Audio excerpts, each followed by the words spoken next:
지금 제가 읽어드린 대로 마가복음 2장 16절에서 22절은 여러분들이 너무나도 잘 알고 있는 구절이죠. 그래서 제가 제목을 죄사함의 세 가지 비유라고 이제 말씀을 드렸어요.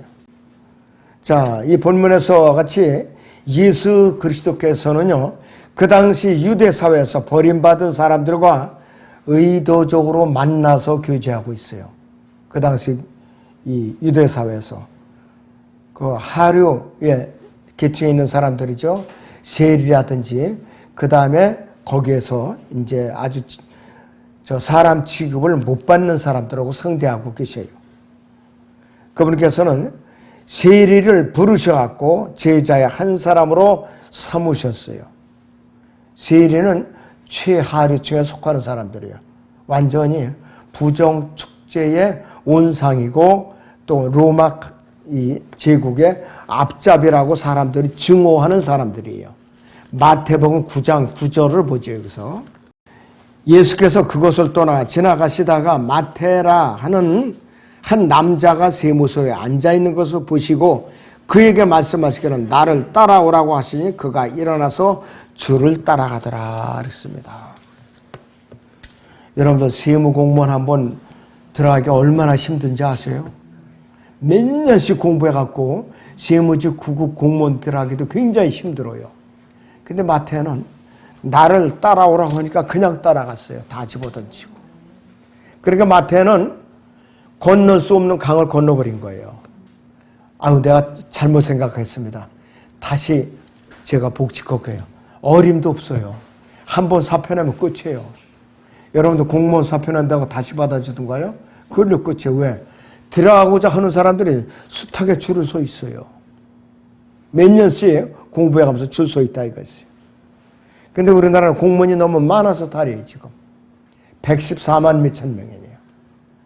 국가적인 엄청난 부담을 갖고 있어요, 지금. 그래서 공무원이 많아도 탈, 적어도 탈이에요. 자, 레위라고 그랬는데 마태라고 예수님께서 이름을 바꿔주셨어요. 마태는 어떤 의미가 갖고 있는가? 하나님의 선물이라는 뜻이에요. 마태는 하나님의 선물이라는 그 뜻을 갖고 있어요. 이 새로운 이름은 마태라는 이름을 이제 예수님께로 이제 받고서 마태는 어떤 일을 했느냐? 자신의 죄인인 자기와 같이 죄인은 그 친구들을 열심히 불러다가 예수님을 만나게 해주는 거예요. 예수님을 만나게. 벌써 여러분들 알아차리겠죠? 한 사람이라도 또 구원받게 하려고. 자기는 말주변은 없어. 맨날 세무서에 앉아서 장부 정리하고 세금 징수하고 자기 주머니에 얼마 또 집어넣고 또 이제 로마 정부에 바치고 이런 짓만 했던 사람이라 이것이요. 그런데 예수님께 부름을 받고 나서는 모든 것을 다 버려두고 예수님을 따랐던 거예요. 누가복음 5장 28절을 보겠습니다. 27절부터 보죠. 이 일이 있은 후에 주께서 길을 가시다가 세무소에 앉아있는 레위라고 하는 한 세리를 보고 그에게 말씀하시기를 나를 따라오라고 하시니 그가 모든 것을 버려두고 일어나서 주를 따라가더라. 그리하여 레위가 자기 집에서 주를 위하여 큰 잔치를 베푸니 많은 세리들과 또 다른 많은 사람들이 그들과 함께 앉았더라. 세리가 그만두고 나서 예수님께 부르심을 받고 첫 번째 일이 자기 집에서 잔치를 베풀었어요. 이거는 구원의 잔치예요. 많은 사람들을 불러갖고 구원을 받게 하라고. 그런데 이 세리인 이 마태를 통해서 잔치에 모인 사람들은 누구냐 이것이. 율법을 지키는데 열심히 하는 적도 없고 종교적인 일에도 관심이 없는 그런 유대인들이었어요. 하층 이제 계급의 사람들이었다 이것이. 자, 그런데 이 여기서 바리새인들이나 집례 요한의 제자들은 이걸 갖다 불평을 하고 흉을 봤죠. 왜 그 사람이 이런 사람들과만 만나는가? 근데 예수님께서는 목적이 있었다 이것이. 자, 예수님께서는 세 가지 비유를 써서 죄사함의 본질을 그분께서 제시해 주신 거예요. 첫째는 어떤 것인가? 의원의 비유를 들으셨어요. 의원. 거기 다시 16절에서 17절로 다시 보죠. 그때 서기관들과 바리새인들은 주께서 세리들과 죄인들과 함께 잡수시는 것을 보고 주의 제자들에게 말하기를 어째 저 사람은 세리들과 죄인들과 함께 먹고 있느냐 하니 예수께서 그 말을 들으시고 그들에게 말씀하시기를 건강한 사람들에게는 의사가 필요 없지만 병든 사람들에게는 필요하니라. 나는 의인들을 부르러 온 것이 아니요 죄인들을 회개에 이르게 하려고 왔노라. 분명히 목적을 밝히고 있어요. 의원의 비유에다가 들어가면서 예수님께서 그 당시에 레위와 그 친구들이 종교 지도자들, 바리새인들과 서기관들 이런 사람들에게 배척을 당했지만 그들은 자기들이 배척을 당한 것들로 생각을 하지 않았어요. 마태의 친구들은 의원을 필요로 하는 영적으로 병자들이었었어요. 예수 그리스도께서 바로 그들을 고쳐주기 위한 의원으로 오신 거예요. 여기서 죄는 질병에 비유되고 있죠. 죄는. 그리고 용서는 건강을 회복하는 것에 비유되고 있어요. 자, 그래서 구세주이신 예수 그리스도께서는 한 의원에 또 비유되고 있는 것이에요. 예수 그리스도께서는 아담 안에서 타락한 채 죄라는 질병을 안고 태어나서 헤어날 수 없는 곤경에 빠져 있는 죄인들을 대하고 있는 것이에요. 이 마태의 그 집에서 잔치하는 데서. 그리고 정확한 진단을 내려서 이 최종적으로 완전한 치료를 해 주시는 분이에요. 자, 그래서 예수님께서는 인자는 섬기는 받으려고 온 것이 아니라 섬기려고 왔고 많은 사람에 의해서 몸값으로 내어주려고 오셨다고 그랬잖아요. 몸값으로. 그리고 인자는 잃어버린 자를 찾아서 구원하려고 왔느니라고 그랬어요. 인자를. 자, 그렇게 목적을 분명히 밝히고 있어요.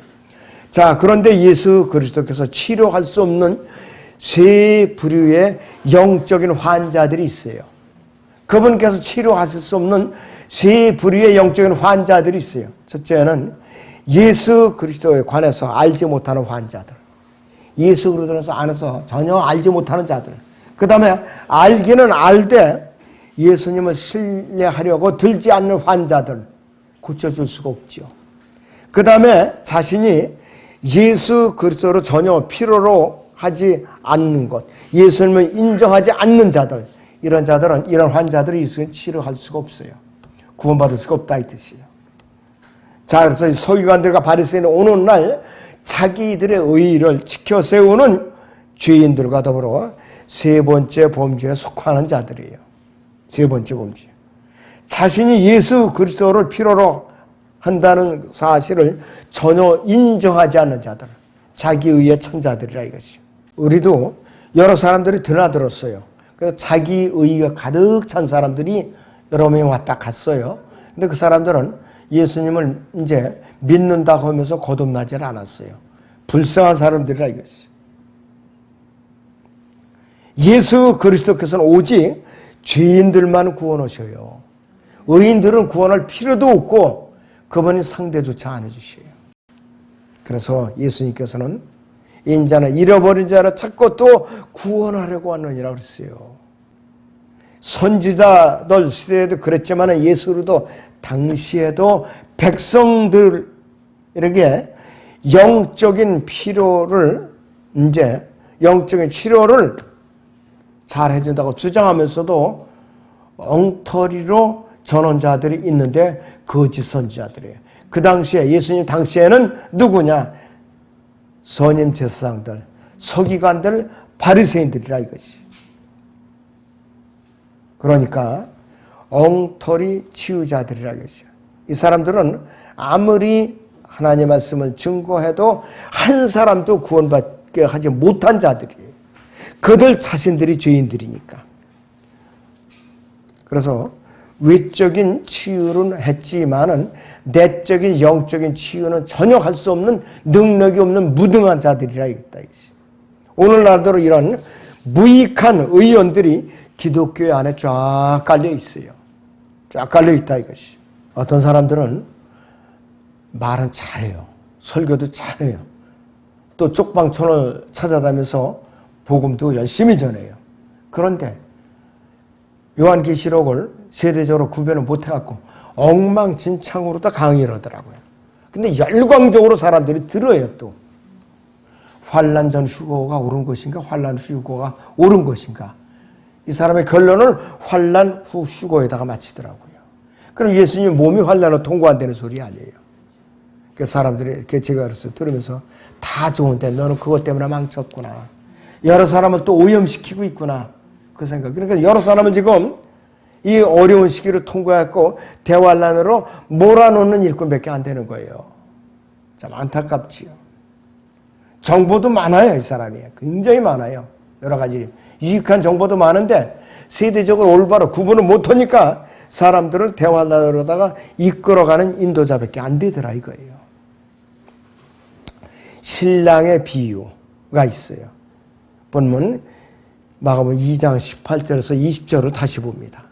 요한과 바리새인들의 제자들은 자주 금식하더라.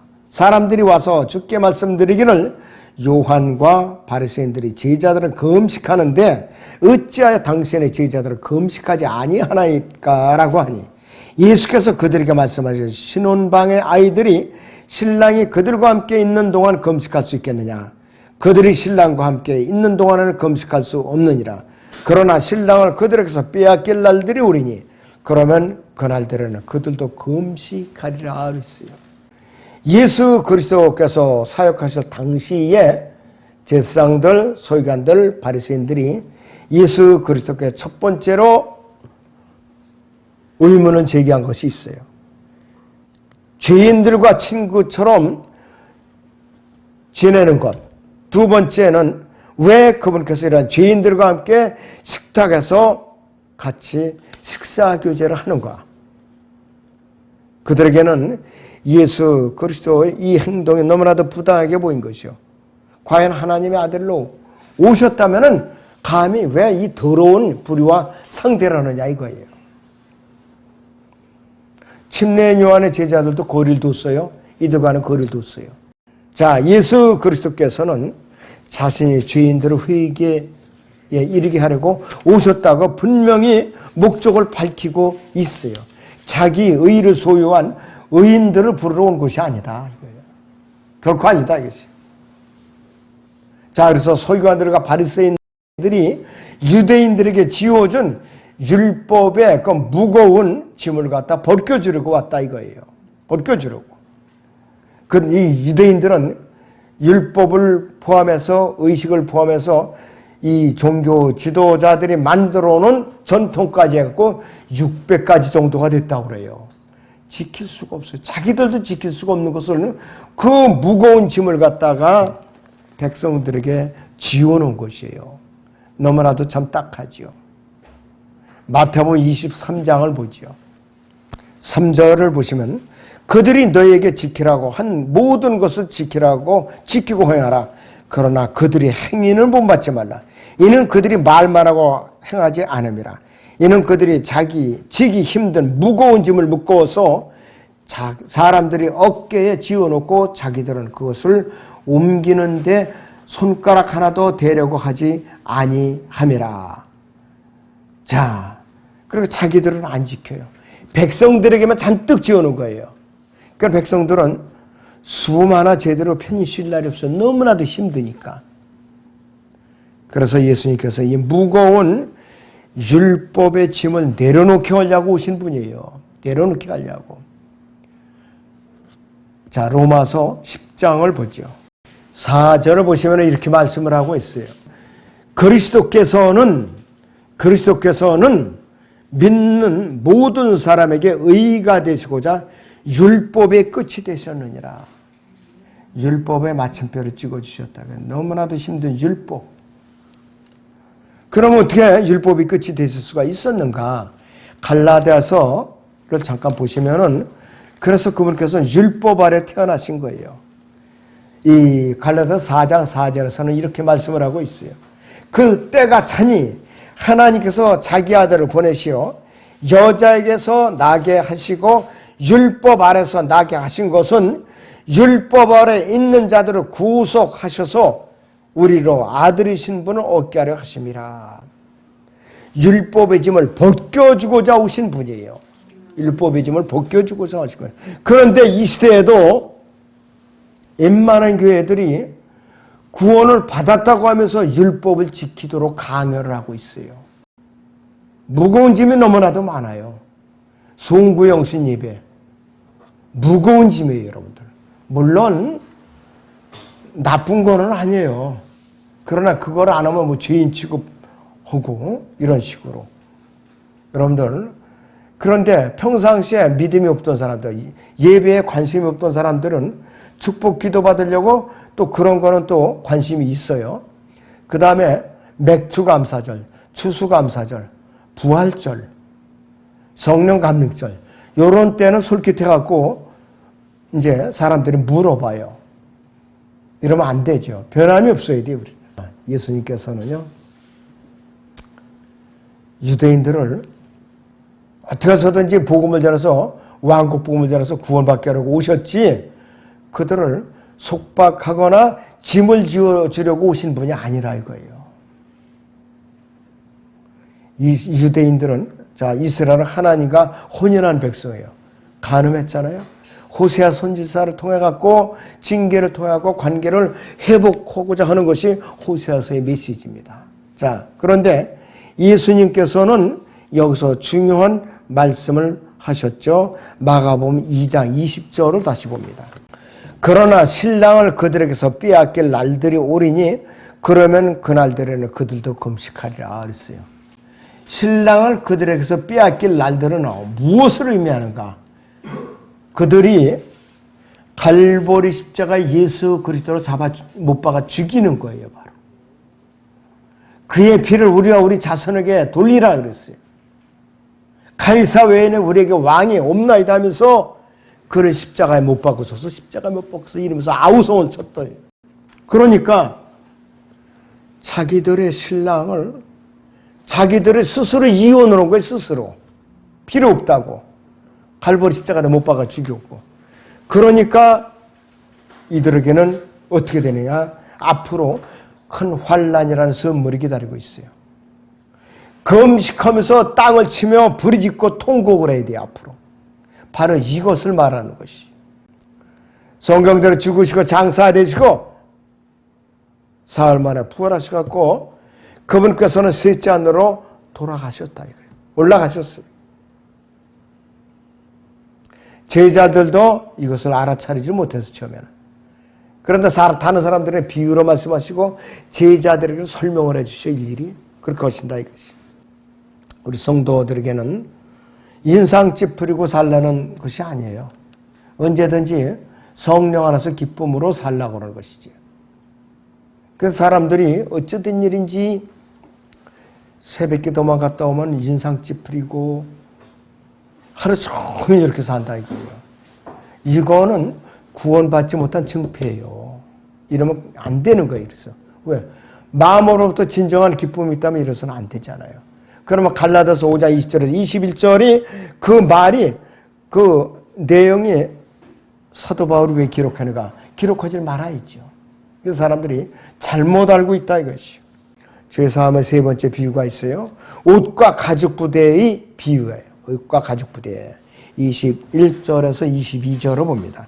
새 천조각을 낡은 옷에 대고 깁는 사람은 아무도 없나니 만일 그렇게 하면 기운 새 천조각이 낡은 옷을 당기어 더 흉하게 찢어지느니라.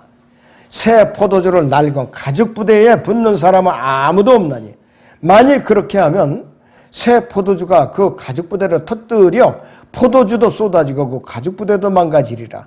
그러므로 새 포도주는 새 가죽 부대에 부어야 하리라고 하시더라 그랬습니다.